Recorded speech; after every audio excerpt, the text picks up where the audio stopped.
ঘুগনি ঘুগনি এমন একটা খাবার যেটা মানে যে কোনো বয়সে যে কেউ সবারই ভীষণ পছন্দের। আমরা বিভিন্ন জায়গায় ঘুগনি খেয়ে থাকি, যেমন স্টেশন, বিভিন্ন মেলা, স্কুল কলেজে বা ট্রেনে আমরা ঘুগনি ভীষণ পছন্দ করি। তা আজ বন্ধুরা আপনাদের জন্য দারুণ নিরামিষ একটি ঘুগনি নিয়ে এসেছি। এই ঘুগনিটা একবার বাড়িতে এইভাবে এই উপকরণ দিয়ে, এই মশলা দিয়ে রান্না করে খেয়ে দেখুন। এতদিন যে ঘুগনি খেয়েছেন, বাজারের ঘুগনি খাওয়ার কথা ভুলেই যাবেন। তো welcome back to my channel নিরামিষ কিচেনে আমার সব বন্ধুদের অনেক অনেক স্বাগতম। শুরুর প্রথমেই একটা কথা বলে নিচ্ছি, যেসব বন্ধুরা আমার পরিবারে এসেছেন, চ্যানেলটি সাবস্ক্রাইব করে পাশে আছেন, নিয়মিত রেসিপি দেখেন, সবাইকে অনেক অনেক ধন্যবাদ, ভালোবাসা, প্রণাম, শ্রদ্ধা এবং শুভেচ্ছা। অনেক বন্ধুরা আছেন এসএমএস করে যে আমার পরিবারে এসো বা আমি তোমার পরিবারে এলাম, আর তোমার পরিবারে নিশ্চয়ই যাব, এরকম অনেক কিছু লিখে এসএমএস করে কমেন্টসে। সেগুলো করবেন না কাইন্ডলি, উভয়ের মঙ্গলের জন্য, কারণ এতে উভয়ের চ্যানেলের ক্ষতি। আমার একটা সংস্কার আছে, কেউ আমার রেসিপি দেখলে কমেন্টস করলে আমি সেটা ফলো করি, হয়তো সঙ্গে সঙ্গে হয় না, কিছু টাইম পরে ফলো করি। বলছি, তো এখানে দেখুন মটর ভিজিয়ে রেখেছিলাম, 250 গ্রাম মতো মটর রাত ভরে ভিজানো ছিল, খুব পরিষ্কার জল টলমল করছে, ভালো করে ধুয়ে রাত ভরে ভিজিয়ে রেখে আবার ধুয়ে নিয়েছিলাম। তো এখানে জল দিয়ে দিয়েছি, মটরগুলো জলটা ঝরিয়ে নিয়েছি ভালো করে পরিষ্কার জলে। আর এখানে একটা আলু ছুলে কেটে এর মধ্যে দিয়ে দেব, তাহলে কি হবে, ঘুগনিটা একটু আঠালো টাইপের হবে। পরিমাণ মতো জল দেব, আর নুন, তেল, হলুদ দিয়ে ঘুগনিতে সিটি ফেলে নেব। হ্যাঁ বন্ধুরা, ঘুগনি অনেক মটর আছে, খুব সহজে একটা দুটো সিটি ফেললেই গলে যায় বা সিদ্ধ হয়ে যায়। আবার অনেক মটর আছে 4-5টা সিটি ফেললেও সিদ্ধ হয় না, সেটা ডিপেন্ড করছে মটরটা কেমন। তা আমি এখানে পরিমাণ মতো জল, আলু, নুন, তেল, হলুদ দিয়ে দেবো। দিয়ে দেওয়ার পর এটাকে আমার 2-3টে সিটি পড়েছে। প্রথমে হাই ফ্লেমে থাকবে গ্যাস, একটা সিটি পড়ার পর গ্যাসের ফ্লেমটা লো করে দেব। লো করে দেওয়ার পর পরপর 2টো সিটি পড়লে গ্যাসটা অফ করে দেব। তারপর ঠান্ডা হলে সময় মতো বের করে নেব, তাতে একদম পারফেক্ট হবে। মটর সিদ্ধ হয়ে যাবে, অথচ গলে যাবে না বা ঘেটে যাবে না। যাই হোক, যেটা বলছিলাম, আমার একটা সংস্কার আছে, বা এটা আমার নেচার বলতে পারেন। কেউ কমেন্টস করলে আমি সঙ্গে সঙ্গে হয়তো পারি না, তবে কিছু সময় পর বা কিছুদিন পর আমি সেটা দেখি তার চ্যানেল আছে কিনা। যদি তার চ্যানেল থাকে তাহলে তার চ্যানেলে গিয়ে প্রথমে কমেন্টস করি, তার ভিডিও দেখি, তারপর তার পরিবারে পার্মানেন্টলি চলে যাই। কিন্তু সব সময় কমেন্টস করা হয় না, আর রেসিপি বা ভিডিও না দেখে কমেন্টস করা, সেটা পক্ষপাতী আমি নই, এটা হচ্ছে আমার ধর্ম, তাই প্লিজ এগুলো করবেন না। এখানে কোকোনাট আছে, শসা কুচি, গাজর কুচি, ক্যাপসিকাম, সেগুলো দেখলেন আপনারা, লেখাও আছে। তো এখানে একটা মশলা তৈরি করে নেব, যেটা ঘুগনির জন্য খুবই উপকারী। আর তো এই মশলাটা অনেক আমার রেসিপিতে আপনারা দেখে থাকবেন, আমি আর একবারও দেখিয়ে দিচ্ছি। আবার কিছু কিছু রেসিপিতে মশলা একটু আলাদাও থাকে। তা প্রথমে এটাকে শুকনো খোলায় ভালো করে ভেজে নিয়ে গুঁড়ো করে নিতে হবে। এখানে অনেকটা পরিমাণ মশলা আছে, যদিও ঘুগনিতে আমার পুরো মশলাটা লাগবে না, এটা আমি তৈরি করে রেখে দিই বিভিন্ন রেসিপিতে ইউজ করার জন্য। আর এই মশলাটা খুবই সুন্দর টেস্টি, মানে যে কোনো রান্নায় দিলে খুব টেস্ট হয়। এখানে আমি আরেকবার বলে দিচ্ছি, আছে তেজপাতা, শুকনো লঙ্কা, দারচিনি, লবঙ্গ, এলাচ, মৌরি, গোটা ধনে, গোটা জিরে, কসৌরি মেথি, এই উপকরণগুলি আছে। এই ভাজা মশলা এইভাবে দেখুন, গ্যাসটা আমি অফ করে দিয়েছি। এবার খুব হালকাভাবে এটা ফ্রাই হবে, না হলে পুড়ে যাবে, আর পুড়ে গেলে সেই মশলায় কোনো টেস্ট হয় না, আর খাবারও খুব বাজে হয়। তো মশলাটা হয়ে গেছে, এবার আমি ঘুগনিটা তৈরি করব। দেখুন খুব সুন্দর কালার এসছে মশলাটার। এটা মিক্সিতে ডাস্ট করে নেব, মানে গুঁড়ো করে নেব। এখানে তেল দিয়ে দেব, খুব বেশি পরিমাণ তেল ঘুগনিতে দেব না, প্রয়োজন নেই। তা গোটা জিরে দিয়ে দিলাম, একটু বেশি পরিমাণেই গোটা জিরেটা দেব পোড়া। এটা নাড়াচাড়া করে এইবার এখানে কিছু উপকরণ দেব, সেটা হচ্ছে আদা। দেখুন আদা আমি অনেকটা নিয়েছি, একদম গ্রেট করে নিয়েছি, আপনারা চাইলে বেটেও নিতে পারেন। আদা, একটা পুরো গোটা টমেটো দিয়েছি, কাঁচা লঙ্কা।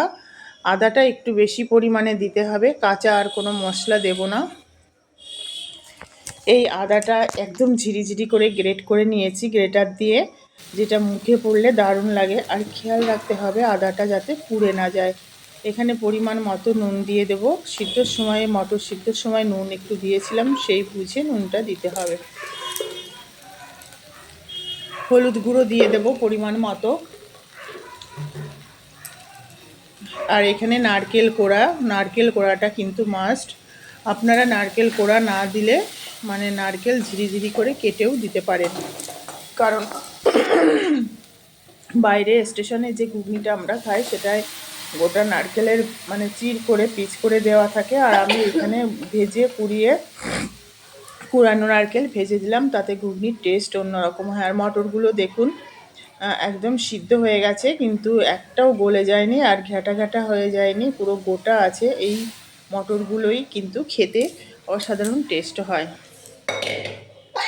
কালারটাও জাস্ট অসাধারণ হয়েছে। এই কালারটা কিন্তু থাকবে না বন্ধুরা, যখন আমি ভাজা মশলাটা আর তেঁতুলের পালটা দেব তখন কালারটা একটু চেঞ্জ হবে, কিন্তু ঘুগনির টেস্ট কিন্তু বেড়ে যাবে।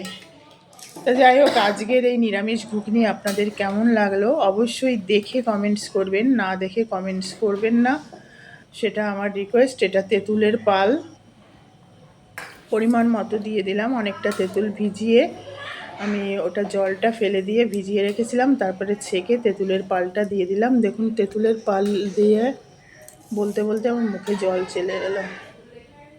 এটা এমনই একটা অটোমেটিক সিস্টেম যে টক দেখলে সবার জিভেই জল আসবেই আসবে।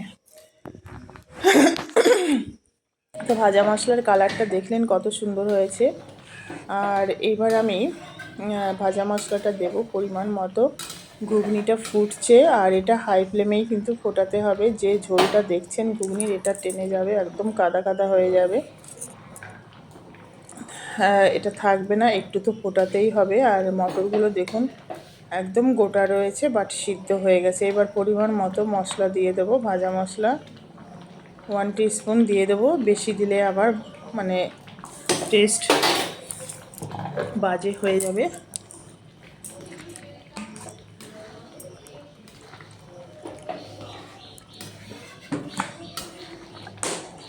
এই ঘুগনিটা আপনারা লুচি, রুটি বা পরোটার সঙ্গে খেতে পারেন,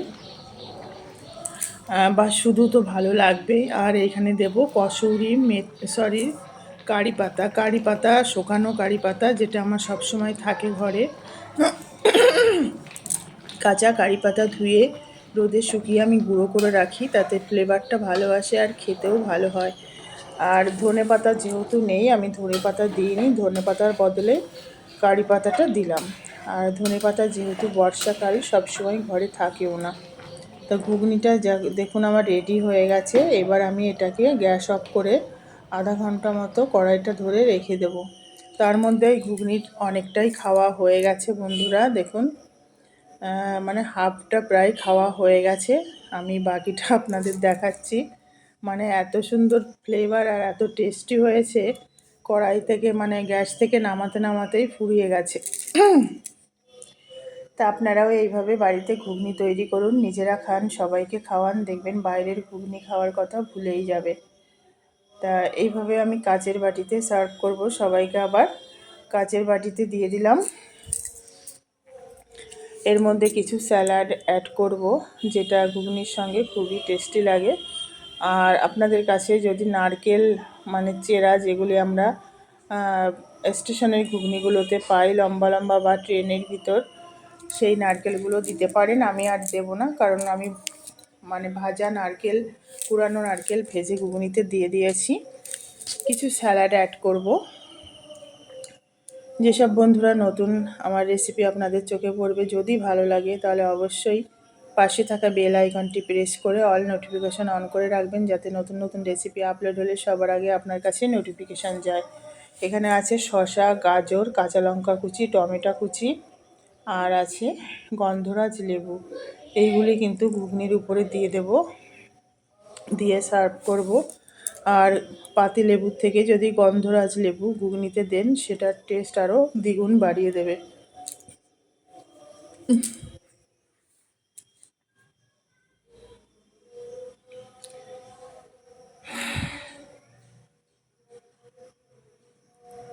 তো দেখুন কত সুন্দর লাগছে, আর খেতেও এতটা টেস্টি হয়েছে। গন্ধরাজ লেবুই দেবেন। আর যদি কারো কাছে গন্ধরাজ লেবু না থাকে তখন অপশনাল পাতি লেবু দেবেন, কিন্তু লেবুটা মাস্ট। আর এইভাবে একদম ঝিরিঝিরি করে স্যালাডগুলো কেটে নেবেন। এটা যেহেতু নিরামিষ ঘুগনি, যারা পেঁয়াজ খান তারা কিন্তু পেঁয়াজটা অ্যাড করবেন। আর এইখানে ঝুরি ভাজাটা দিয়ে দিলাম। ঝুরি ভাজাটা বাজার থেকে কেনা, এটা একটু গরম করে নিই, যেহেতু বাজারের অনেক দিনের থাকে তো। তাওয়াতে দিয়ে গরম তাওয়ার উপরে ঝুরি ভাজাগুলো দিলে একদম মুচমুচে হয়ে যায়, আর যে তেলটা থাকে সেটা বেরিয়ে যায়, খেতে দারুণ লাগে। তো এইভাবে ঝুরি ভাজা দিয়েছি, আর সব কিছু আমার দেয়া হয়ে গেছে। এবার সার্ভ করব।